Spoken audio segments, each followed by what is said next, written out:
Hop, départ réel donné, vient d'indiquer dans son micro Christian Prudhomme. Et tout de suite, Alexandre Géniès pour étirer ce peloton. On avait annoncé dès le premier kilomètre, dès la borne du kilomètre 0, dans ce sprint montant, très montant même, eh bien qu'il y aurait forcément des attaques. C'est parti, tambour battant, nous ne sommes pas surpris. Bonjour Thierry, bonjour messieurs, bonjour à tous. Effectivement, aujourd'hui, alors c'est fini pour les grosses chaleurs, hein, je peux vous assurer, 18 degrés sur la route du Tour de France et donc peut-être une température qui va avoir une influence sur le déroulement de la course. C'est vrai que certains coureurs avaient eu un peu de mal à encaisser ces fortes chaleurs. Aujourd'hui, on est presque dans une configuration du printemps avec un fort vent défavorable ici pour les coureurs jusqu'à Saint-Michel-de-Maurienne. Donc cette première partie ne sera pas forcément propice aux attaques. Et une large route. Nicolas Hédé s'est joint au duo, accompagné par Lars Ittingbach, le coureur danois de l'équipe Lotto Soudal. Voilà le quatuor en petite discussion. Alexandre Géniez.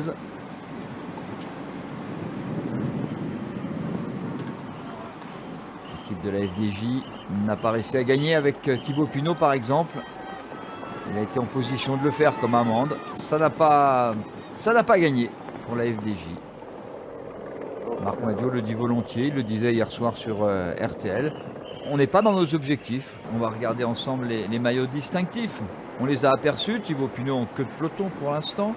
On ira voir Nicolas G dans un instant. Juste le temps pour nous de vous rappeler ceux qui portent les maillots des différents classements de ce Tour de France. Christopher Froome, il a perdu un peu de temps hier sur Nairo Quintana. L'écart, vous le notez, hein, 2,38, 2 minutes 38. Le maillot vert, a priori pour la 4e année consécutive, Peter Sagan devrait le ramener à Paris et gagner le classement par points. Belle bagarre aujourd'hui pour le maillot blanc à pois rouge, on en reparle dans un instant, il est toujours porté depuis hier par Romain Bardet. Et puis le maillot blanc pour le 2e du classement général, je viens de vous en parler, Nairo Quintana, meilleur jeune de ce Tour de France. Et nouvelle relance de Pierre-Luc Perrichon en tête du peloton. Pour Ben Plaza dans sa roue, voilà, l'échappée a du mal à prendre du champ. Hein. Pourtant les 4 là, ils s'entendent bien, 24 secondes.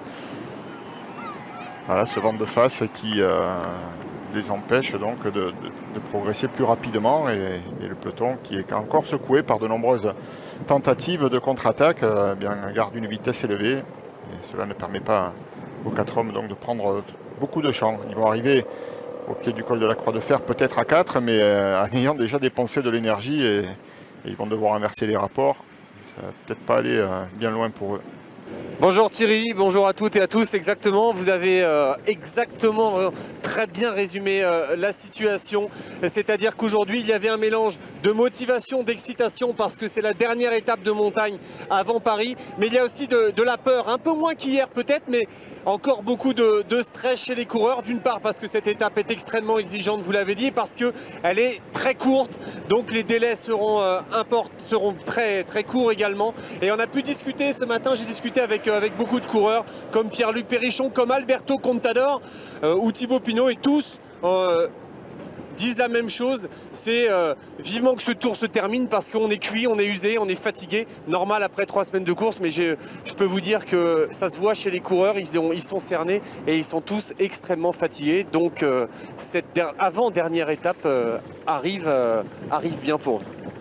Vous parliez de classement général, c'est important, vous avez raison, de le regarder, de l'avoir à l'esprit. Beaucoup de choses peuvent se passer. Certains scénarios peuvent s'écrire parce que l'on a envie de devenir le 4e ou le 3e du classement général. On peut imaginer une minute 19 secondes entre Alejandro Valverde sur le podium du Tour et Vincenzo Nibali. C'est pas pareil d'être 3e d'un Tour de France ou 4e. Les 3 premiers, on les retient. Le premier bien sûr, mais le podium aussi. Le 4e, en général, on l'oublie. 2 Français dans les 10 premiers. Romain Bardet, il va courir aujourd'hui après le maillot à pois pour succéder à Thomas Vauclair, un Français, sur les Champs-Élysées avec le maillot blanc à pois rouge. Allez, encore 7 km pour les 4 échappés pour essayer de creuser un écart intéressant, mais qui se révélera de toute façon très faible, hein, puisque dans 7 km, ils seront déjà au pied du col de la Croix de Fer. Et on peut imaginer qu'à cet endroit, dans le peloton, certains vont décider de faire bouger les choses. Hein. L'étape est courte, hein, on ne peut pas trop réfléchir aujourd'hui. Beaucoup d'équipes n'ont rien gagné, donc ça va bouger. Il reste quelques grimpeurs quand même motivés.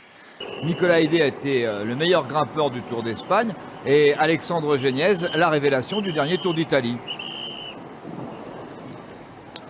C'est vrai qu'il a été excellent sur les routes du dernier Giro d'Italia. Alexandre Géniez, il a réussi à faire un top 10 au classement général en rivalisant avec les meilleurs comme Alberto Contador. Et tout à l'heure, en passant devant la pancarte sommet 29,1 km, je peux vous assurer que ça fait mal psychologiquement, même sur la moto. Donc imaginez les coureurs quand ils aperçoivent cette pancarte. Pour l'instant, les 4 coureurs continuent de collaborer parfaitement et le vent qui était fort et qui soufflait de façon défavorable est un petit peu plus encaissé. Donc ce pied du col de la Croix de Fer est plus ou moins, j'ai même envie de vous dire, avec un vent plutôt favorable qui s'engouffre ici sur la route. Alors ça monte, mais de temps en temps, Cédric, on peut respirer un peu dans le col de la Croix de Fer. Pas longtemps, hein, ça va pas durer longtemps. Hein. Non, ça ne va pas durer longtemps, mais ça fait du bien et ça permet à nos 4 hommes de tête de se soulager un peu musculairement, de reprendre de la vitesse, de souffler alors que la température est tout doucement en train de remonter. Je vous disais qu'il faisait tout à l'heure relativement frais au départ, environ 18-19 degrés. Actuellement, nous avons 25 degrés sur la route du Tour de France. Donc voilà, une bonne petite température. On voit également Arnaud Démare dans les dernières positions qui fait un peu l'élastique et qui profitait des moments dont vous parliez, des petits moments de répit dans les pourcentages de ce col. Et je pense que ces coureurs vont tout à l'heure accrocher le groupe Eto, l'autobus, où se trouvent la plupart des sprinteurs. Warren Barguil vient de sortir. Hein. Plusieurs attaques en tête du peloton, alors que certains coureurs, comme l'indiquait Nicolas, sont en train déjà de souffrir à l'arrière, à l'avant. Il y a toujours des garçons pour se dire c'est aujourd'hui peut-être ma chance, j'y vais. Voilà, contraste donc entre ceux qui attaquent et ceux qui sont distancés. À l'avant, on a vu Ruben Plaza, voici à présent Warren Barguil en difficulté hier. On a vu Brice Feuilleux également, Grifko. Il a du tempérament, hein, ce Warren Barguil. Hein. C'est vrai qu'hier, il a été en difficulté, il a fait l'élastique, lâché dans les montées, il faisait les descentes à fond, il est revenu et finalement dans la dernière montée, il a perdu du terrain. Il a reculé au classement général, il est 14e, et bien aujourd'hui, il se dit pourquoi pas revenir. Hein. Je repars à l'attaque. Il est tout jeune. C'est la révélation française sur ce Tour de France avec Alexis Vuillermoz, le vainqueur de l'étape demeure de Bretagne. Ces deux garçons auront marqué ce Tour de France. Steven Kruijswijk, on a vu sortir. Bob Jungels ici, le champion du Luxembourg. On l'a vu souvent dans les échappées. Jeune coureur luxembourgeois qui espérait certainement mieux au niveau du classement général. Et depuis quelques jours, il a fait de son objectif une victoire d'étape, de prestige dans les Alpes. Ça n'a pas fonctionné, il n'a pas été souvent là pour la gagne, mais en tout cas, on l'a vu souvent dans les échappées. On est l'avant-dernier jour du Tour. Il reste 160 coureurs sur la route du Tour de France, un peu éparpillés. Et là, je viens de voir sortir Peter Winning, le coureur néerlandais de l'équipe Orica Greenedge. Il est là, lui. Qui a été un très bon coureur, hein, qui était même un cran au-dessus les années précédentes, qui était un très bon coureur. On ne l'a jamais prononcé. Hein. Je ne suis pas certain avoir prononcé une fois Peter Winning. Il aurait même peut-être fallu contrôler cette échappée avant qu'elle ne parte trop loin, parce que 7 minutes 30, ça va demander un gros effort hein, pour revenir. Et puis, on a mal filtré peut-être, on a laissé partir beaucoup d'hommes ici, et du coup, pour l'instant, il n'y a plus de points à prendre hein, pour Romain Bardet. Et on sait qu'il doit remporter ce classement. Il faut absolument qu'il prenne le large hein, par rapport à Christopher Froome. Les points à l'Alpe d'Huez sont doublés, parce que c'est une arrivée au sommet d'un col. Voilà le groupe de 10 hein, qui est en chasse. 6 minutes 58, c'est leur retard sur le groupe de 4, sur le quatuor. Et voilà la tête de peloton pointée à 6,40. Non, c'est 6,47, ça peut pas être 6,58. Là, il y a. Pardon, autant pour moi. Je regardais l'information qu'on me donnait, mais si le groupe de 10 qui est juste derrière est plus loin en temps que le peloton, ça va pas aller. Hein. Il n'était pas encore derrière, mais il était pas très loin devant. Le groupe Warren Barguil repris. Du coup, eh bien, Ruben Plaza Molina, qui a des jambes de feu, a décidé de relancer avec Rafał Majka dans sa roue. Et bien, du coup, Warren Barguil s'y colle aussi. Warren Barguil qui avait été meilleur jeune du Tour d'Alsace en 2013, là où Pinot Thibaut s'était imposé en 2011. Richie Porte à Wouterpoels, là dans la roue de Christopher Froome hier. On peut dire que le Néerlandais qui a été embauché cet hiver par la Sky a été un équipier de choix. Oh, je ne vais pas dire, hein, je l'ai peut-être dit hier, mais bon, c'est vrai qu'il a été... heureusement qu'il était là pour Christopher Froome. Alors bon, l'autre, le maillot jaune peut s'en sortir tout seul, mais bon. C'est bien d'avoir un coéquipier qui fait autant de boulot comme hier. Et coup de chapeau à Waterpulse. Allez, les trois rattrapés par un Jean-Christophe Perrault. Malgré les blessures, malgré une petite souffrance encore, qui a retrouvé le vrai coup de pédale du vrai Jean-Christophe Perrault. Deuxième du Tour de France 2014. Il a eu beaucoup de malheur sur ce tour-là. Année 2015 pas simple pour Jean-Christophe Perrault. Bon, on se rappellera quand même de sa victoire en haut de l'Hospédale sur le Critérium international. Mais Jean-Christophe, eh bien, il fera encore une saison en 2016. Sans doute pas de Tour de France. C'est peut-être son dernier Tour de France. Oui, un groupe bien équilibré ici à l'avant, puisque deux coureurs assurent la majeure partie du travail quand on ne nous trouvons pas dans des rampes trop importantes, à savoir Lars Sittingback et Ramounas Navardoskas, alors que dès que nous nous trouvons dans des pourcentages un petit peu plus importants, ce sont les deux coureurs français, à savoir Nicolas Hédé et Alexandre Géniez, qui assurent la quasi-totalité du travail. Ces coureurs progressent actuellement avec un vent plutôt favorable, ça c'est une bonne nouvelle, et nous nous trouvons environ à 9 km du sommet.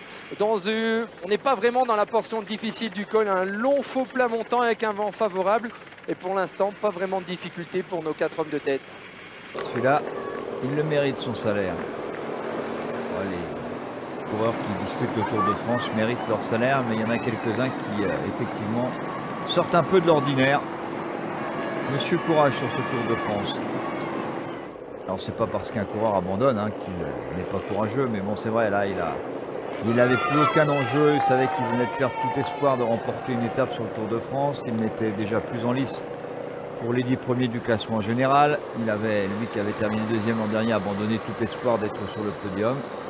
Il est râpé de partout, quand même encore le bras à gauche bien enveloppé parce que le bras gauche était très abîmé, très brûlé. Oui, Warren, depuis environ une vingtaine de minutes, qui navigue dans les dernières positions, qui là est en dernière position de ce peloton. Alors est-ce qu'il accuse le coup après avoir un petit peu attaqué tout à l'heure? On le saura tout à l'heure, mais il est attendu par l'un de ses coéquipiers, je pense, c'est Simon Geschke. Donc petite alerte pour le Breton qui accuse peut-être un petit peu de ses efforts de tout à l'heure. On l'a vu à côté de Thomas Voeckler. Du vent, des pavés, c'est lui qui est sorti en tête, les maillots jaunes sur le dos, en prime. C'était un peu inattendu alors que Barguil là est lâché, cette fois ça va pas. Effectivement, il passe un mauvais moment là, dans ce col de la Croix de Fer. Et donc Christopher Froome est sorti en tête, et dans la première étape de montagne, eh bien, il a frappé un grand coup, reléguant à plusieurs minutes des adversaires qui étaient déjà un peu loin et qui peut-être se demandaient comment ils allaient faire pour revenir. Et directement derrière, eh bien, on s'est dit que ça allait être compliqué de renverser la vapeur. On a eu le sentiment que le tour était plié, on l'a même dit. Et ça nous a un petit peu peiné de voir qu'après un col seulement, alors que toute la montagne reste à venir, peut-être que le tour était déjà joué. Ah, il a de bonnes jambes, Alexandre Géniez. Il a profité des pourcentages plus importants dans la traversée de Saint-Sorlin-d'Arve pour fausser tout simplement compagnie à Nicolas Hédé, à Navardoskas et à Lars Sittingback qui essaient de rester au contact. Mais voilà, ça faisait un petit moment qu'on voyait qu'Alexandre Géniez avait des fourmis dans les jambes. Il est parti vers une chevauchée seule. Attention, c'est un bon coureur capable de réaliser un bel exploit. Il a un vent favorable et il est sur son terrain. Allez, Perrault a fait son boulot. Ça a changé de rythme en tête avec Anacona qui a vraiment accéléré. Le peloton est en train d'imploser maintenant et Jean-Christophe Perrault lui s'est relevé. C'est logique, il va pouvoir terminer cette étape et terminer ce tour qui aura été un tour difficile pour lui, mais il aura changé de rôle dans un rôle de leader au départ. Il est passé à celui d'équipier ensuite. On a vu Romain Sicard en difficulté aussi. En tout cas, ça se rapproche. Ça y est, voilà, ça a l'air de vouloir. Alejandro Valverde, Romain Bardet, c'est Nibali qui a demandé à... Il durcit un petit peu, Vincenzo Nibali, il veut monter sur le podium. Nibali, c'est qu'il a une chance aujourd'hui de pouvoir y arriver. 1 minute 19, c'est l'écart, le sépare de Valverde. Christophe Perrault, on va l'abandonner, Romain Sicard ici. Quelques coureurs encore distancés, c'est normal, il y a une grosse accélération en tête de peloton, donc tout le monde accélère. Et c'est fatal ici à Serge Pauwels, on l'a dit. Warren Barguil, Serge Pauwels, le 13e et le 14e dans la même galère. Et Anacona, il fait le boulot là. Alors ne vous y trompez pas, c'est bien pour Alejandro Valverde et pour Nairo Quintana. Ah, j'espère quoi, parce que sinon, Oui, si c'est oui, pour oui, lui oui. tout seul, pas Non, d'intérêt. Hein. C'est un travail d'équipe, mais enfin, je comprends pas trop là ce qu'il fait. J'avoue que tant que ça monte tranquille, ou alors on prépare une offensive de Quintana et Valverde, ou alors on se prépare à se défendre suite à une attaque de Nibali, parce que Nibali s'est mis devant. On sait qu'il va de toute façon essayer de distancer Valverde. C'est aujourd'hui ou jamais. Hein. C'est pas dans la vallée de Chevreuse qu'il va y arriver. Donc, Ça bouge en tête de peloton, du coup ça fait beaucoup de dégâts à l'arrière du peloton. Interpool s'est lâché. Hein. Ça fait énormément de dégâts puisque Thibaut Pinot vient d'être distancé avec Samuel Sanchez à ses côtés, Andrew Talansky et Matthias Frank. C'est important pour le classement général, alors que Wout Poels vient de se relever après l'accélération dans ce peloton. D'autres coureurs ont été lâchés comme Maté, comme Fedrigo et comme Thomas de Rent. Mathias Frank, c'est le 7e du classement général. Voilà Thibaut Pinot ici, Matthias Frank sont en difficulté. Thibaut Pinot là qui aurait bien aimé faire un gros truc aujourd'hui. Geraint Thomas aussi. Assez plein de dégâts. Lars Sittingback qui vient d'être lâché par ses compagnons d'échappée, mais on le sentait. Le Danois était au bout, lâché par Navardoskas et aidé. Et attaque d'Alejandro Valverde. Voilà la meilleure défense. C'est encore l'attaque. Le 3e du général se méfie de Vincenzo Nibali et il attaque. Intéressant, on est à 4 km du sommet. Ça ressemble à une attaque d'envergure. On va voir quelle va être la réaction de la Sky. Il ne reste plus que Richie Porte, il me semble, pour rouler. Hein. Côté Sky. Alors, Valverde pour une première banderille, pour servir de relais peut-être tout à l'heure à Quintana. Nous allons voir. En tout cas, il y a une volonté de faire bouger les choses de loin aujourd'hui. Et Nibali pas capable de répondre. C'est Richie Porte qui ramène pour l'instant le maillot jaune dans la roue de Michele Scarponi. C'est écarté Vincenzo Nibali là-bas, à gauche de la route. Petit écart, une centaine de mètres pour Alejandro Valverde. L'attaque a été tranchante du coureur espagnol, du champion d'Espagne. Ramonas Navardoskas dans le quatuor de tête qui est désormais 1-1-1-1, c'est-à-dire Alexandre Geniez, ici Ramonas Navardoskas, un petit peu plus loin Nicolas Hédé. Et Lars Sittingback va être rattrapé par la tête du peloton, alors qu'ici on est à l'arrière du peloton avec un groupe lâché. Andrew Talansky, Matthias Frank et surtout Thibaut Pinot ici, Nicolas. Confirmation. Oh, il y a quoi? Il y a une centaine de mètres, même pas. Il se méfiait de Nibali et du coup il est parti. Et ça ne bouge pas derrière. Nicolas Roche revenu devant Richie Porte. 110 km 500 pour rejoindre le sommet de l'Alpe d'Huez et ses 21 célèbres, 6 célèbres virages. Alexandre Geniez, il a attaqué le premier dès la borne indiquant le kilomètre 0. 3 coureurs sont partis avec lui, 2 plus 2, mais c'est lui pour l'instant le plus fort à l'avant de cette course. Voilà celui qui le suit, Ramonas Navardoskas, le coureur lituanien de l'équipe Cannondale Garmin. Un petit peu plus loin, on a Lars Sittingback, le Danois de l'équipe Lotto Soudal, et Nicolas Hédé, le coureur français de l'équipe Cofidis. C'était le quatuor qui formait l'échappée du jour. Mais l'information importante, c'est qu'il y a un homme ici qui est sorti du peloton, qui a attaqué. Il s'appelle Alejandro Valverde. C'est tout simplement le 3e du classement général. Certes, très très loin. 5 minutes 25 de retard sur le maillot jaune, ça n'est pas encore inquiétant pour Christopher Froome. Mais lui, il est plus dans la défense de sa 3e place, de cette place sur le podium, puisqu'il a vu pendant quelques moments Michele Scarponi emmener Vincenzo Nibali, le vainqueur hier de l'étape qui arrivait à la Toussuire les Cibelles.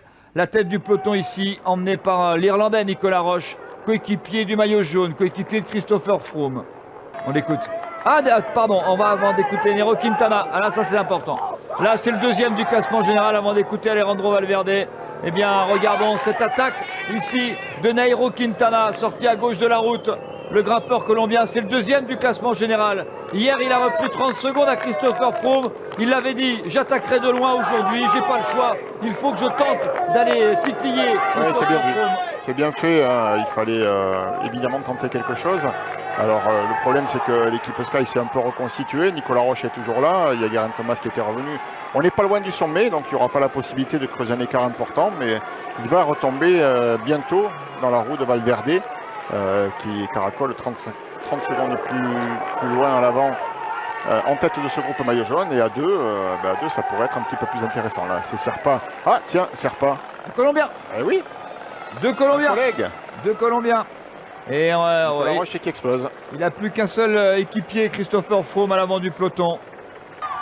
Encore 1 kilomètre pour Alexandre Géniez qui fait une belle ascension avec un beau coup de pédale, un bon rythme, une bonne fréquence de pédalage. Il va passer sans problème le sommet de cette difficulté. Alors évidemment, il est renseigné par Thierry Bricot ici à ses côtés, parce que la grande bagarre s'est déclenchée à l'arrière. Il va peut-être falloir temporiser.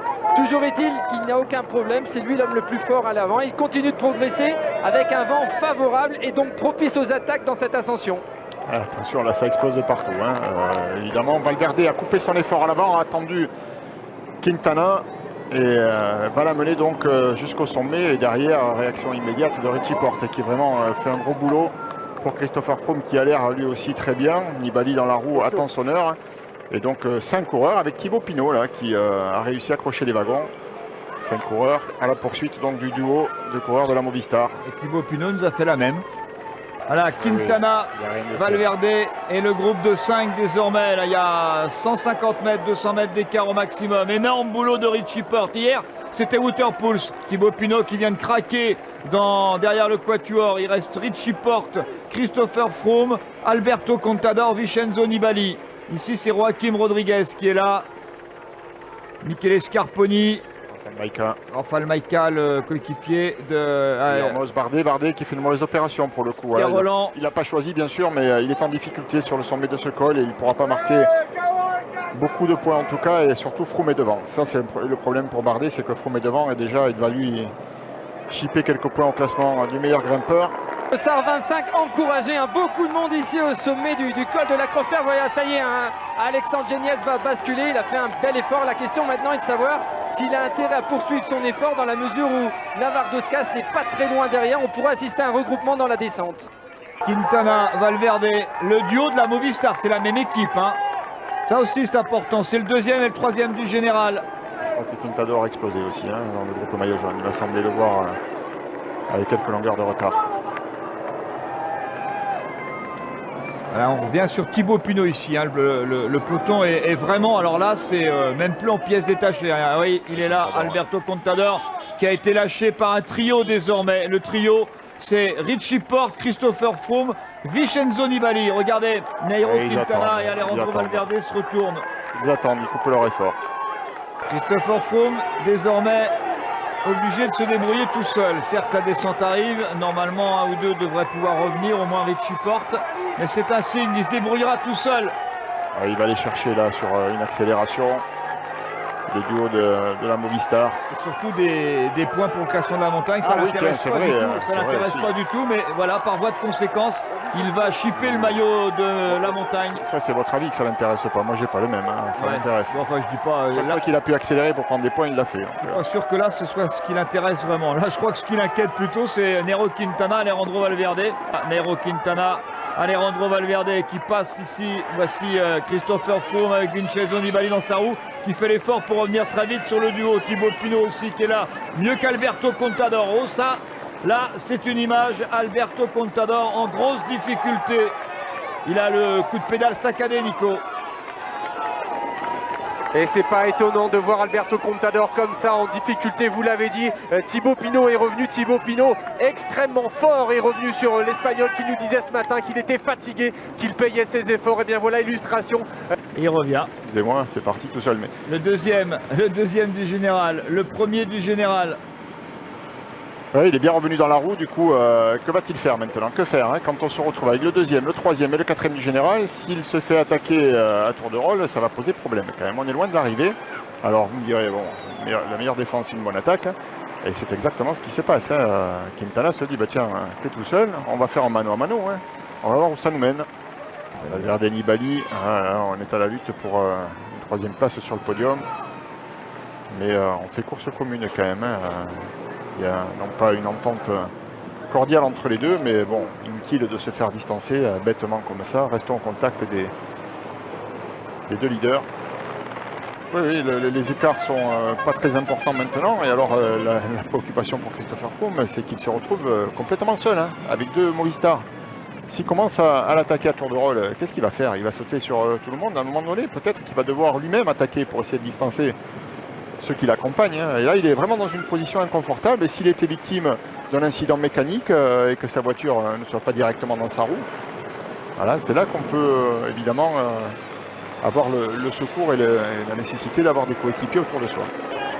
Oui, regroupement à l'arrière, enfin derrière Alexandre Géniez qui ouvre toujours la route puisque Nicolas Hédé, Ramounas Navardoskas et Lars Sittingbäck sont à 3 derrière avec un fort vent défavorable sur cette portion au même moment où ce trio est en train de rentrer dans le département de l'Isère. Bon, on recommence alors. Et donc, peloton maillot jaune qui retrouve un petit peu tout le monde en commençant par Alberto Contador qui a eu un moment difficile. Ryder Hesjedal semble vouloir repartir. Ça ne va pas intéresser grand monde. Oh, bah, il y va, hein. Il est loin en classement général, donc il peut y aller. Ruben Plaza y va aussi, Thibaut Pinot pourquoi pas. C'est bon pour Alexandre Géniez tout ça. Hein. Alejandro Valverde qui a un petit moment là semblait vouloir accélérer, cherche Nero Quintana. Rafael Maika dit qu'il a crevé de la roue arrière. Problème pour Maika. Voilà un contrepartie dans la descente du col de la Croix de Fer avec Thibaut Pinot qui a eu un peu de mal à se mettre en marche comme d'habitude. C'est un vrai diesel ce Thibaut Pinot lorsque la route s'élève. Moi je suis un peu déçu par l'action qu'a menée la Movistar. Hein. C'était bien vu d'essayer de mettre en difficulté les coéquipiers du maillot jaune. C'était très bien vu même, quoique un peu tardif tout près du sommet. Donc ça induisait que de toute façon ils allaient basculer pas trop loin. Et une fois que le ménage est fait, qu'il les a distancés, Froome est tout seul et du coup exposé s'il a un incident ou quoi que ce soit, même si un peu plus loin, eh bien, il y a une attaque ou du troisième du général Valverde ou du second Quintana, eh bien Froome est obligé de répondre du tac au tac. Au lieu de ça, ils ont coupé leur effort et on attend le regroupement. Là, je n'ai pas compris. Là, franchement, je trouve ça un peu dommage même qu'après avoir mené une belle action, on coupe l'effort pour permettre un regroupement. Ça va se résumer à une course de côte. Méfions-nous de ne pas voir le maillot jaune s'en aller tout seul. Ce serait une mauvaise nouvelle pour Alexandre Géniez qui pour l'instant eh bien, gère là cette montée. Hein, parce qu'il y a quand même des côtes hein, juste après la Croix de Fer. C'est pas tout plat, c'est pas de la plaine, loin s'en faut. Et là, il faut bien gérer ce qu'il fait très très bien avec Yvon Madio, le frère de Marc, juste au volant de la voiture à sa droite. Je sais que c'est un excellent grimpeur, Alexandre Géniez. Un cœur d'étape hein, sur le Tour d'Espagne, on l'a dit 9e du dernier Tour d'Italie, c'était au mois de mai dernier, Tour d'Italie remporté par Alberto Contador, qui lui a montré des signes de fatigue dans la Croix de Fer. Une petite hippo, eh bien c'est un groupe de 6 coureurs qui se forment avec Pierre Rolland. Pierre Rolland et Thibaut Pinot sont là. Et Pierre Rolland a envie de relancer dans cette petite descente la machine, un petit groupe de 6 qui était à un peu moins de 2 minutes 30 tout à l'heure de l'homme de tête. Alors donc on a perdu Navardoskas, Cédric. En limonade, hein, carrément en limonade, Navardoskas dans la descente. Nous avons vu le coureur lituanien de la formation Cannondale Garmin arrêter de pédaler, mettre la main à la poche à 2 à 3 reprises. Ça va un petit peu mieux, il est absorbé, mais il est toujours distancé par Nicolas Hédé et Lars Sittingbäck qui sont ici dans une portion ascendante. Et vous le savez, après une descente, les pulsations cardiaques baissent et on le sait, en fin de Tour de France, on perd entre 15 et 20 pulsations cardiaques. Et donc Lars Sittingbäck est en train de souffrir, c'est pénible, ça tourne beaucoup mieux pour Nicolas Hédé, mais nous n'apercevons pas Alexandre Géniez qui continue sa progression. Moi je le vois bien aujourd'hui, hein, Christopher Froome chercher la victoire d'étape en jaune à l'Alpe d'Huez. Moi aussi, je pense que c'est un symbole à l'Alpe d'Huez. Il a envie de marquer son empreinte. Cette montée, évidemment, il est maillot jaune. Il a gagné la première étape de montagne et là c'est la dernière. Évidemment, s'il peut, il ne va pas la laisser passer. Et puis sur l'accélération tout à l'heure, il ne s'est pas affolé. Hein. Il est revenu au sommet sur les 2 coureurs de Movistar. Voilà, il était dans une situation inconfortable parce que sans coéquipier autour de lui, mais à aucun moment on a senti qu'il était en difficulté, Christopher Froome. Non, oui, je partage votre avis, Thierry. Je pense qu'il a de grandes chances de pouvoir gagner aujourd'hui. Un mythe pour terminer ce Tour de France dans les Alpes à la veille de l'arrivée sur les Champs-Élysées. C'est inédit et pour l'instant, eh bien, un homme est en tête. Il est seul parti au kilomètre 1 avec 3 compagnons d'échappée, mais désormais seul. Il a attaqué au milieu de la Croix de Fer, du col de la Croix de Fer, où il a basculé en tête, passé en tête au sommet. Alexandre Géniez, le Ruténois, c'est-à-dire qu'il habite à Rodez. Il est né à Rodez, il habite à 10 km de cette très belle ville où le Tour de France a fait étape l'autre jour. Et les Sky font barrage, en tout cas c'est eux qui mènent le tempo désormais, qui font la loi devant leurs principaux adversaires, les Quintana, Valverde, Nibali, Contador. Et donc du coup, eh bien, c'est une bonne nouvelle, 4:08, plus de 4 minutes pour Alexandre Géniez. C'est quand même une bonne nouvelle. Alors c'est pas beaucoup, c'est pas suffisant, c'est pas un gros matelas, mais c'est bien parce qu'on était quand même le groupe maillot jaune, les 4 tout à l'heure étaient revenus à 2:22. Là c'était très inquiétant. Maintenant, que va-t-il se passer dans les kilomètres qui viennent, alors que l'on attaque bien sûr, on s'approche de Bourdoisan et du début de l'Alpe d'Huez, le mythe aujourd'hui pour terminer les Alpes sur le Tour de France. On fait le point avec Jean-Maurice Hogg, notre réalisateur. Merci pour tout, Jean-Maurice. Bravo à toutes vos équipes. J'insiste, mais c'est très important parce que bon, on a un spectacle, on ne rate rien. Alexandre Géniez, il est là, le Ruténois. Il est là, celui qui a terminé 9e du dernier Tour d'Italie. On n'en a pas beaucoup parlé, mais il fait partie aussi de cette belle génération française. Voilà, c'est un de plus qu'on peut mettre aujourd'hui. En tout cas, il est là devant et c'est pas par hasard. À 2 minutes 15 désormais, on a les deux maillots rouges. Lars Hittingbach en deuxième position, qui est cuit depuis un petit moment, le Danois. Et Nicolas Hédé, dont on se souvient qu'il a été le meilleur grimpeur du Tour d'Espagne. À 2 minutes 32, tiens, ils vont peut-être revenir. Lars Hittingbach qui dit à Nicolas Hédé, va doucement, on les attend, ils sont là. Donc ils vont les apercevoir, voilà. Donc on va avoir un groupe de 9 à 2 minutes 15 à peu près de l'homme de tête, puisque là on a Thibaut Pinot et Pierre Rolland, les deux coureurs français, avec deux Colombiens, Winner Anacona et José Serpa. Et puis on a du coup aussi Ruben Plaza Molina, on a Ryder Ejdan et on a Ramonas Navarro-Doscas. Voilà le groupe de 7 qui va devenir un groupe de 9. 20 km de l'arrivée pour le groupe Thibaut Pinot, Pierre Rolland. Alors les équipes françaises, on les a vues, les Bretagnes séchées par exemple, on les a souvent vues dans les échappées avec l'équipe Europcar. L'équipe Europcar qui ces derniers temps a tenté de mettre sur orbite Pierre Rolland. 2 victoires pour l'équipe AG2R, la mondiale, avec Alexis Vuillermoz et Romain Bardet. Et puis aujourd'hui, c'est le coup de force de l'équipe de la FDJ. Le sprint intermédiaire pour Thibaut Pinot, pour Alexandre Géniez, pardon. Je fais 3 choses en même temps et là aujourd'hui, c'est pas facile. Ils ont le même maillot. Je veux dire qu'aujourd'hui, c'est pas facile comme configuration. Elle est peut-être là, la 3e victoire française sur ce Tour de France. Il attaque en tout cas l'Alpe d'Huez, Alexandre Géniez, coureur originaire d'Orthez. Il est né à Orthez, mais il a passé sa jeunesse dans le village de Flavin. Eh bien, il attaque les 21 virages de l'Alpe d'Huez avec 1:37 d'avance sur ce groupe de 9 coureurs, dont son coéquipier Thibaut Pinot. Un autre Français est là, le plus combatif d'hier, c'est Pierre Rolland. Ils ne sont plus que 8. On vient de perdre Ramonas Navarro-Doscas, qui a accompagné pendant un petit moment Alexandre Géniez dans cette échappée du jour qui était une... Et il y a du vent aujourd'hui, un gros vent. Alors tantôt, comme ce sont des lacets, tantôt vent de face et tantôt vent dans le dos.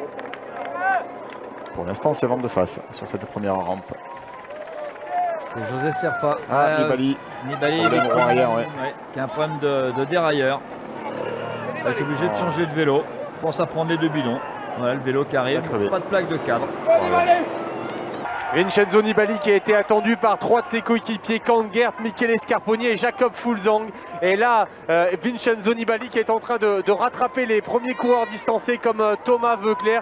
Il ne se met pas dans le rouge, l'Italien, pour l'instant 20 km/h, et il revient à l'expérience sans paniquer.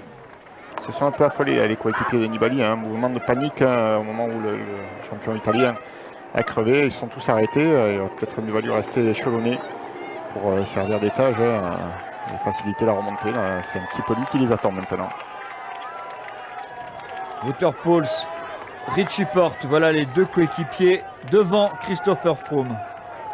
Attaque de Quintana, pardon. Nairo Quintana attaque, voilà, on l'attendait, on le savait, c'est fait. Nairo Quintana, une nouvelle fois, vient d'attaquer, alors que Matthias Frank vient de crever à droite de la route. Nico, rapidement, parce que ça bouge. Oui, crevaison roue arrière pour Matthias Frank, là, qui est dépanné sur la droite de la route, le 7e du général, qui perd énormément de temps, qui va avoir du mal à revenir. Nairo Quintana pris en chasse par Richie Porte en personne. Il n'a plus qu'un coéquipier, Richie Porte, le coureur australien Christopher Froome. Et Quintana qui repart à droite de la route, c'est dur pour Vincenzo Nibali, mais c'est ici Nairo Quintana qui repart. Et regardez comment Wouter Pauls, extraordinaire hier, qui a changé de développement et qui s'est mis à pédaler comme Christopher Froome ou presque. Qui vient chambrer en montant à la hauteur de Quintana. Un coéquipier qui monte à la hauteur. pour lui montrer que voilà, même pas mal. Mais il a cette envie, hein, Quintana, de faire bouger les choses ici. Il n'a pas envie de se laisser endormir par le rythme imprimé par le Team Sky. Il relance. Il a bien raison. De toute façon, qu'est-ce qu'il a à perdre maintenant? Deuxième, c'est assuré, donc il peut prendre le risque de gagner. Wouter Poels, attention Romain Bardet, là, toujours accompagné. Formidable Alexis Vuillermoz. Regardez, Wouter Poels, il reste à hauteur de Quintana. Pour l'instant, c'est voilà, c'est ce qu'on disait tout à l'heure, on les a laissés revenir, les Sky. Alors certes, il en a reperdu, mais il en a encore deux. Alors que tout à l'heure, il était tout seul, Christopher Froome. C'est moins facile à gérer, là. Voilà. Alors voici le groupe de chasse. 46 secondes de retard sur Alexandre Geniez. Coureur français toujours en tête. Et Ryder Hajdal qui accélère et c'est Thibaut Pinot qui répond. C'est Pierre Rolland qui a été lâché. Bon, il ne va plus y avoir que deux coureurs derrière Alexandre Geniez, dont son coéquipier Thibaut Pinot. Ça se calme devant le maillot jaune. Parce que la garde noire est là. Wouter Poels, Richie Porte, Alejandro Valverde lui cherche du regard Vincenzo Nibali parce que lui il est sur la troisième marche. Il a une 19 d'avance sur le coureur italien, mais le vainqueur de l'étape d'hier, le vainqueur de la Toussuire, sa crevaison est vraiment arrivée au très mauvais moment. Ça tombe jamais bien, mais là c'est tombé très mal, Nico. Ah, c'est tombé très mal en effet, mais quand même Vincenzo Nibali est en train de poursuivre sa folle remontée. Là il va le revenir sur Samuel Sanchez, sur sur Yates, sur Joaquim Rodriguez, sur Racing, sur Romain Bardet. Romain Bardet qui limite les dégâts derrière Alexis Vuillermoz alors qu'il y a une foule considérable ici. Cédric, Alexandre Geniez baisse la tête. On rappelle qu'il est parti depuis plus de 100 km maintenant. C'est-à-dire depuis le kilomètre 0, depuis Modane-Valfréjus. Et derrière lui, il y en a un il y a une différence de pédalage à l'écran qui est impressionnante. C'est Thibaut Pinot qui pour l'instant laisse faire le travail à Ryder Hajdal. Vous devez les apercevoir, je pense. Oui, nous pouvons les apercevoir et c'est vrai que Thibaut Pinot se trouve dans une situation idéale au même moment où Alexandre Geniez pèse sous le panneau lui indiquant arriver 10 km. Il continue sur sa lancée de toute façon. Il sait qu'il va peut-être devoir donner un petit coup de main tout à l'heure à Thibaut Pinot, mais il a encore une belle allure. Hein. Il a encore une belle allure, Alexandre Geniez. Surveiller derrière aussi parce que Pinot vient de perdre quelques longueurs. Et Valverde vient d'attaquer. Ouais. Alejandro Valverde, troisième du général, vient d'attaquer, alors sans doute pour distancer définitivement Vincenzo Nibali, mais pas seulement. Tout à l'heure, il prépare le terrain. Il prépare le terrain, Nero Quintana. Voilà Vincenzo Nibali qui aperçoit le groupe maintenant. Il revient, on dirait, non? Oui, il est là, il aperçoit le groupe. On est d'accord, Nico, hein? Alors, il revient sur le groupe Bardet. Oui, Vincenzo Nibali là, est à 5 mètres du groupe Bardet, Racing, Vuillermoz et Mollema. Et ce groupe, voilà Nibali qui opère la jonction alors que ce groupe est désormais à 100 mètres du groupe maillot jaune. Et Quintana est parti. Nairo Quintana à droite de la route, mais c'est pas aussi tranchant que ça. Alors ça fait mal à certains, hein. Il n'y a que Contador là qui s'accroche dans la route Froome. Pour l'instant, ça bouge pas du côté de Wouter Poels qui revient au train, qui regarde si son patron est bien derrière lui. Alejandro Valverde pour l'instant continue. Hein. Poels, il a bien récupéré hier. Hein. Il fait jeu égal avec Quintana dans cette montée. Bien récupéré aussi du col de la Croix de Fer où il est en difficulté. Parce que là, on va se retrouver à 3 contre 2. Hein. 2 Movistar. Contador lâche pied là. Froome qui perd 2-3 longueurs. Ça peut paraître inquiétant, mais on l'a déjà vu. Alors, on l'a déjà vu sur la Pierre Saint-Martin. Il était à 2-3 longueurs. Et puis ensuite, c'est lui qui change de rythme, qui accélère et qui s'envole. Et là, c'est Quintana qui s'envole. C'est Quintana qui vient de finalement, parce qu'on a dû se parler. Il n'avait pas l'air super finalement. Ouais. On lève le pied un petit peu du côté de la Sky pour attendre le leader. Et Thibaut Pinot attaque Ryder Hajdal. Voilà, ça y est, il a laissé le Canadien bosser. Et dès qu'il a senti une petite faiblesse, Thibaut Pinot va attaquer. On va voir 2 coureurs français, 2 coureurs de la FDJ à l'avant. Ah, c'est formidable en ce samedi là. C'est une belle étape avec l'Alpe d'Huez, un mythe pour terminer. Regardez, une vingtaine de mètres d'écart entre les Movistar et les Sky. Parce que là, on peut dire que c'est 2 Movistar contre 3 Sky. Et 2 FDJ devant. Eh bien, ça marche par équipe. C'est les clubs. C'est un sport individuel qui est sans doute un sport d'équipe d'abord. Le Canadien est coriace. Ah oui, non, mais il est coriace et c'est un vieux briscard, hein, Hajdal. Hein. Il a gagné le Tour d'Italie 2012. Hein. Et il a fait une superbe fin de Giro aussi avec des arrivées au sommet où il a été quand même assez époustouflant. Attention à lui, hein. Attention à lui. Ah, l'équipe Cannondale cherche une victoire d'étape depuis un petit moment. Elle n'a pas encore gagné sur le Tour de France. Les Canadiens non plus d'ailleurs. C'est pas la peine de s'affoler pour l'instant pour Christopher Froome. Il est avec 2 coéquipiers en prime, donc pour l'instant il peut gérer la montée ainsi. Oui, mais encore 8 km. Et il n'est pas impressionnant du tout là, Christopher Froome. Il lâche quand même mètre après mètre. On va voir. Là, le kilomètre qui vient est important. Eh bien, Vincenzo Nibali est en train de revenir sur Alberto Contador. Il fait une remontée fantastique, l'Italien. Il a enrhumé littéralement le groupe Mollema-Bardet. Et là, il est en train de revenir avec Mollema dans sa roue sur Alberto Contador qui limite les dégâts, mais qui est désormais à une centaine de mètres, à 100 mètres de Christopher Froome. Alexandre Geniez, lâché. Il aurait été le héros du jour, malheureusement.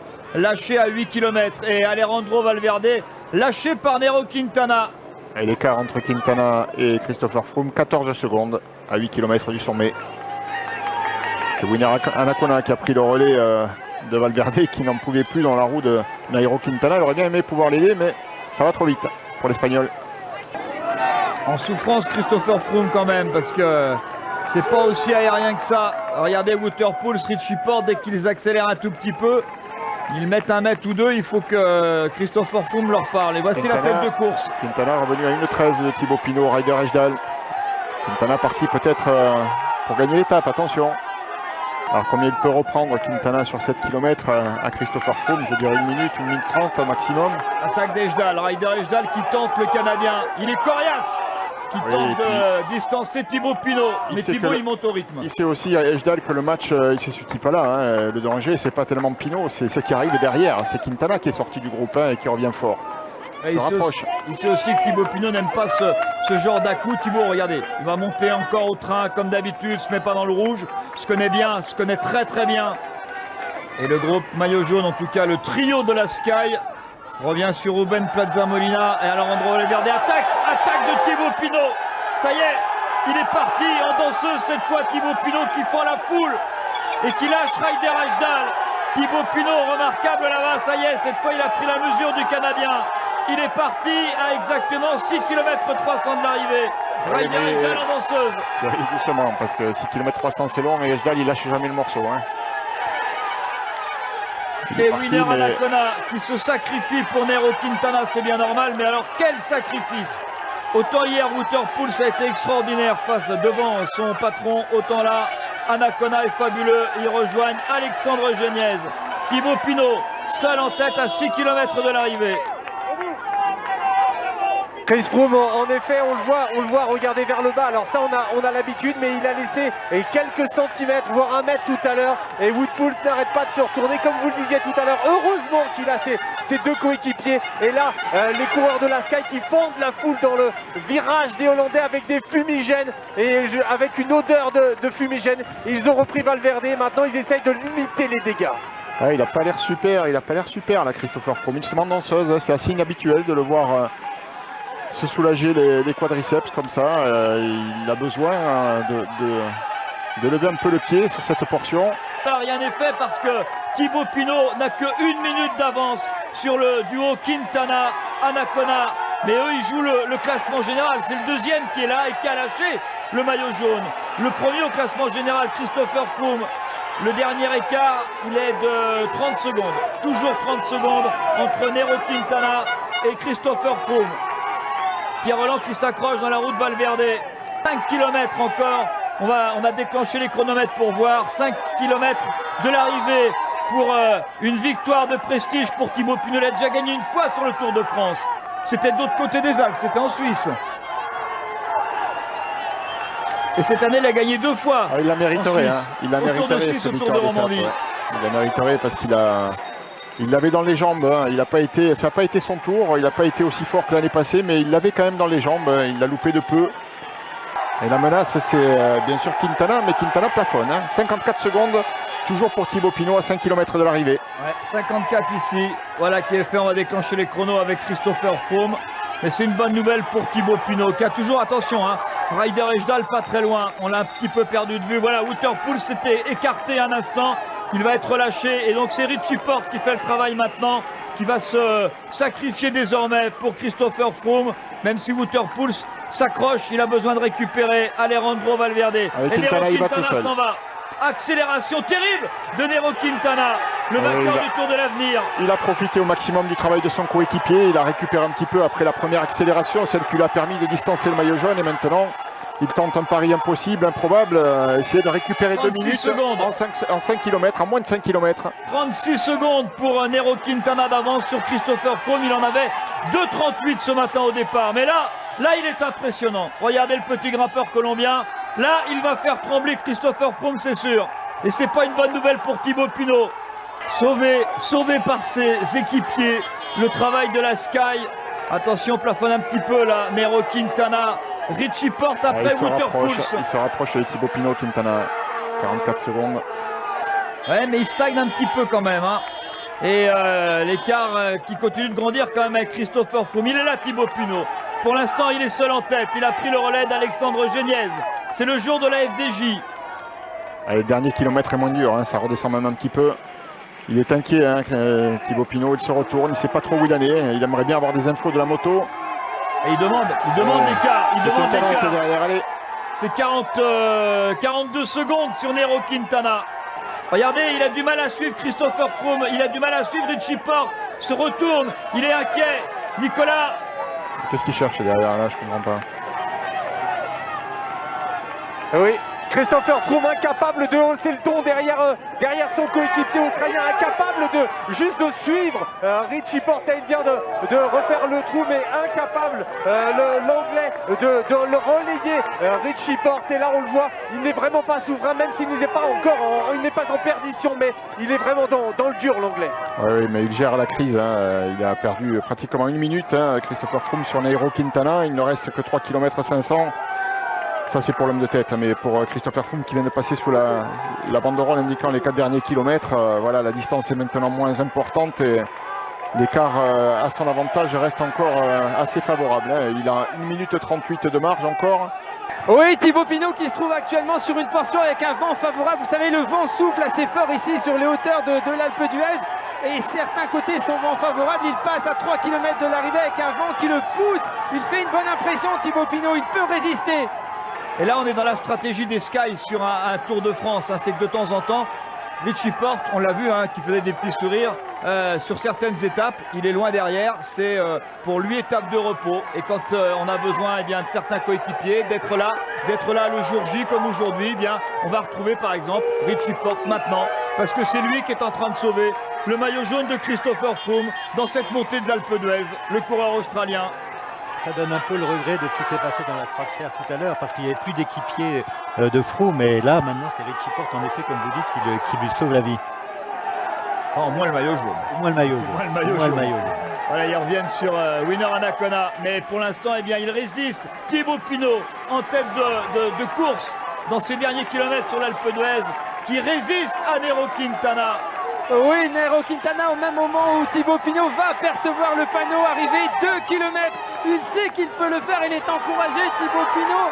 Et effectivement, c'est pas simple parce que derrière Nero Quintana joue à la fois l'étape, le classement général, mais la portion sur laquelle se trouve Thibaut Pinot lui est favorable. Je pense qu'il va le faire, messieurs. Oui, le dernier kilomètre est moins dur, hein. Ça va quand même le soulager à Thibaut Pinot. Il résiste bien, il perd quelques secondes, mais il résiste bien. Il savait qu'il serait attaqué par Nero Quintana. Pensait peut-être pas souffrir autant. Nero Quintana qui plafonne un petit peu. C'est une bonne nouvelle. En tout cas, Thibaut Pinot résiste au retour de Nero Quintana. 26 secondes l'écart. 26 secondes à l'instant à 1,5 km. 1,22. C'est l'écart entre Quintana et le maillot jaune. 1,22. 2,38, c'était le retard ce matin. Thibaut Pinot sous la flamme rouge. 20 secondes d'avance pour Thibaut Pinot. C'est moins difficile. Et il a le beau rythme, Thibaut Pinot, Cédric. Il tourne bien, il va le faire. Thibaut Pinot est un géant. J'en ai les frissons, messieurs, c'est incroyable. Je pense que voilà, il a fait le plus dur. Il va basculer la flamme rouge. Il va reprendre de la vitesse dans la descente. A priori, c'est quasiment fait. Oui, c'est fait, Cédric. Vous pouvez continuer à avoir les frissons. Bien sûr, il faut passer la ligne, mais sauf accident, on croise les doigts évidemment pour pas que ça arrive, hein, que le sport reste à sa place. Thibaut Pinot qui fait jeu égal avec Nairo Quintana sur les 3 derniers kilomètres de l'Alpe d'Huez. Et Christopher Froome qui est désormais tout seul puisque Richie Porte est lâché. 1,25, c'est l'écart entre Nairo Quintana et Christopher Froome qui se débrouille tout seul et qui accélère maintenant avec Alejandro Valverde dans sa roue. Le premier, le troisième du général, le deuxième est un petit peu plus loin. Il aura eu le mérite de faire trembler Christopher Froome. Mais c'est bien Thibaut Pinot qui va s'imposer à l'Alpe d'Huez avec 3 images. La première, au pied du col de la Croix de Fer, il était en difficulté, lâché. Comme d'habitude, il a mis du temps à se mettre dans le bon rythme. Il a trouvé le bon rythme dans la Croix de Fer. Et finalement, il est revenu à hauteur du maillot jaune. Puis il est parti en contre, c'est la deuxième image.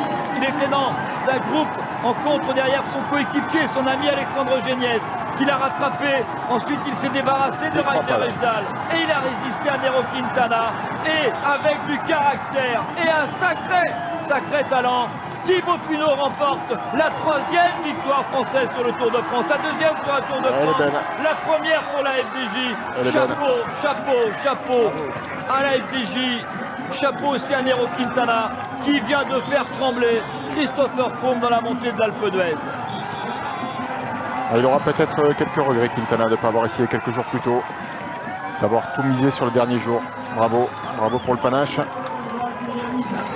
Ryder Rejhdal, le pauvre, on l'a complètement oublié pendant un moment. Il aura été héroïque, il a accompagné, il a embêté Thibaut Pinot, mais il n'a pas pu le suivre, le Canadien. Mais il a du talent aussi, grosse qualité pour un des anciens de ce peloton. Ryder Rejhdal, le Canadien, qui en termine maintenant 3e de cette étape magique. Christopher Froome remporte, après celui de 2013, son 2e Tour de France. Alors certes, il faut arriver bien sûr sur les Champs-Élysées demain, mais on sait que c'est une étape un peu différente, très courte, 109 km. Voilà, le plus dur est fait. La dernière arrivée en altitude. Christopher Froome qui aura quand même lâché aujourd'hui plus d'1 minute à un Nairo Quintana qui aura osé, qui aura tenté, qui n'aura pas ni gagné l'étape, ni gagné le Tour de France. Mais le podium est là. Christopher Froome, Nairo Quintana, Alejandro Valverde. Mais il a souffert aujourd'hui, voilà. Il en termine exactement à 1,19 de Nairo Quintana. Chapeau, moi je le dis, chapeau monsieur Richie Porte, parce que voilà, il a toujours été là quand son patron en a eu besoin, avec le sourire s'il vous plaît. Un zeste chambreur parfois Richie Porte, mais bon aujourd'hui, grâce à Wouterpool et Richie Porte, Christopher Froome a réussi à ne pas douter, en tout cas à ne pas sombrer, à ne pas paniquer. Avec 2 coéquipiers, c'était plus simple de gérer l'attaque de Nairo Quintana qui aura été emmené par son compatriote ici. Le grand battu du jour, il est là aussi, hein. C'est Romain Bardet, parce que Romain, malheureusement, il ne va pas gagner le classement de la montagne. Non, c'est Froome qui sera meilleur grimpeur. Voilà.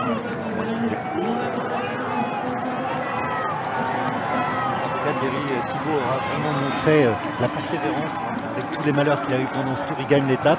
Et Quintana, il faut le reconnaître aujourd'hui, autant que j'étais un peu sévère hier, je considère qu'il a fait les choses bien aujourd'hui, même si probablement, comme le dit Laurent Jalabert, les choses auraient été peut-être différentes si dans la Croix de Fer, il avait continué sans équipier de Froome. Peut-être également s'il avait hier attaqué un peu plus tôt. On peut regretter en tout cas de ne pas avoir tenté plus tôt. On peut se dire ce soir que Froome, malgré les apparences, n'était peut-être pas si puissant que ça, qu'il était prenable. Thibaut, dites-nous ce que vous ressentez.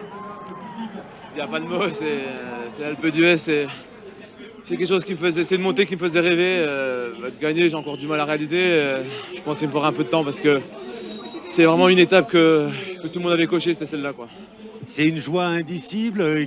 Qu'est-ce qui se passe? Les derniers hectomètres, là, c'est du stress, c'est de la joie, c'est quoi? Ah, c'est surtout du stress. La joie, c'était surtout les 200 derniers mètres parce que j'avais pas d'écart, j'avais rien du tout. Donc, toute la montée, c'était l'inconnu. Et voilà, quand j'ai vu que la voiture était encore derrière moi à 500 mètres, je savais que c'était gagné. J'ai eu beaucoup de malchance, mais voilà, j'ai jamais rien lâché, j'ai toujours cru, j'ai jamais pensé à l'abandon ni rien. Donc voilà, je savais que jusqu'à ce soir, il fallait que je me batte pour essayer d'accrocher une étape et de justesse, j'ai réussi à en gagner une.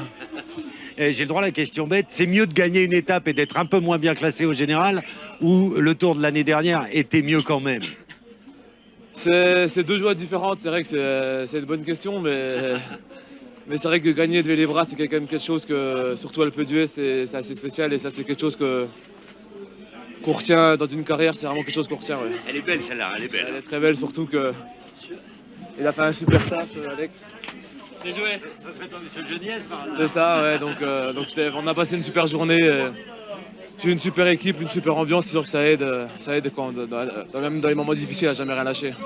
Thank you Richie, thank you. Et Pierre Rolland aussi, la gentillesse, on continue, on va continuer. L'Alpe d'Huez, Merci Pierre, merci Pierre. Pour le temps. Ce qui est sûr, c'est que l'Alpe d'Huez devient française, hein, parce que Pierre Rolland en 2011, Christophe Riblon en 2013, Thibaut Pinot en 2015. Voilà le classement général de Français dans les 10 premiers. Et tout de suite, eh bien, un des grands battus du jour avec Nicolas G. Alberto Contador. Oui, avec Alberto Contador, à qui on va demander, c'était une journée difficile, incapable de suivre Christopher Froome. Mais bien, et j'étais fatigué, c'était une journée compliquée, et puis il y avait une équipe contre moi, ils apparaissent au moment clé, peut-être au Tour. C'est pas impossible de faire le Giro et le Tour, mais c'est compliqué de préparer les deux parce qu'on n'a pas l'expérience pour faire le doublé. Mais c'est ce que j'ai toujours dit, je préfère le faire et avoir essayé que d'être resté avec envie de le faire. Oui, bien sûr. Le Tour, c'est la meilleure et la plus belle course, c'est la plus importante. Et c'est très important le Tour, c'est vrai. Mais il y a aussi d'autres étapes et d'autres choses que j'ai fait. Merci beaucoup Alberto. C'est régalé, on a quasiment tout eu, une victoire française, la 3e sur ce Tour de France, 2 Français dans les 10 premiers, Romain Bardet 9e, Pierre Rolland 10e. Je crois que finalement, eh bien, Gérard, vous allez avoir beaucoup de choses à analyser dans le Vélo Club qui vient.